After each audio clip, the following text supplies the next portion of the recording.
de créativité.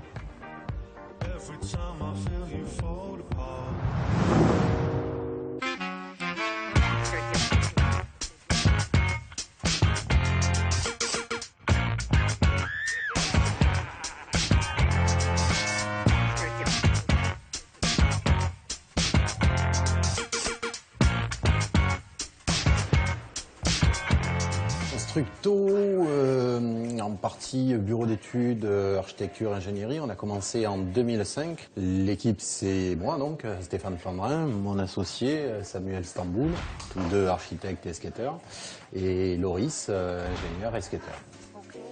Le rapport que j'ai avec le skate, donc, c'est que j'ai commencé, j'avais 13-14 ans. Ça m'a très vite passionné. Depuis, j'y suis resté dedans tout entier. Le skatepark, c'est la famille de tout ce qui va patiner. Ça s'adresse essentiellement à 3 disciplines, le skateboard, le roller et le BMX, qui ont besoin à peu près des mêmes formes, avec des dispositions un petit peu plus particulières pour chaque discipline. Les 3 grandes familles, ça va être la courbe, le bol, la rampe, les poules, c'est-à-dire le concept initial de l'origine du skateboard, qui était la pratique des piscines vides. La deuxième, celle qui est arrivée dans les années 80, c'est le street, la pratique urbaine, les murets, les marches d'escalier, les handrails, les choses comme ça. Et la troisième, c'est un petit peu une fusion des deux, ce qu'on appelle les ditches, c'est-à-dire les combinaisons de plans inclinés, de proportions assez conséquentes. Le fait d'être pratiquant, d'être skateur pour concevoir des skateparks, on a les notions de vitesse, de trajectoire, l'ensemble de la connaissance intuitive pour parfaitement maîtriser une conception de projet. C'est quelque chose qui est primordial, qui fait la qualité d'un bon skatepark par rapport à un autre skatepark.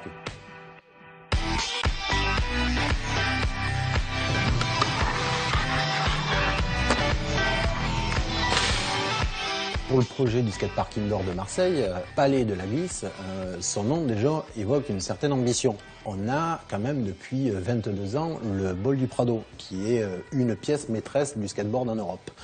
Donc l'idée, c'était de complémenter cet équipement par quelque chose qui soit différent, mais qui soit au niveau.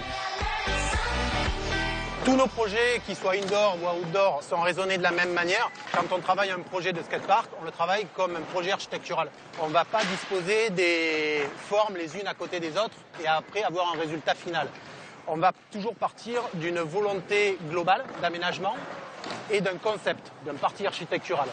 Donc là, le concept, c'était un voile qui vient s'enlacer, s'entourer. C'est pour ça qu'on a tous ces murets qui naissent et qui fusionnent tout l'espace. Et après, quand on rentre dans le projet, il faut qu'on ait une cohérence fonctionnelle, c'est-à-dire des lignes, des trajectoires de tout élément, les uns par rapport aux autres. C'est des fois des choses qui se discutent au centimètre ou aux dizaines de centimètres près. Quelqu'un qui est bon, il pourra enchaîner sur un projet comme ça, une ligne, en partant de n'importe quel point et en allant au point opposé, en enchaînant toutes les formes possibles.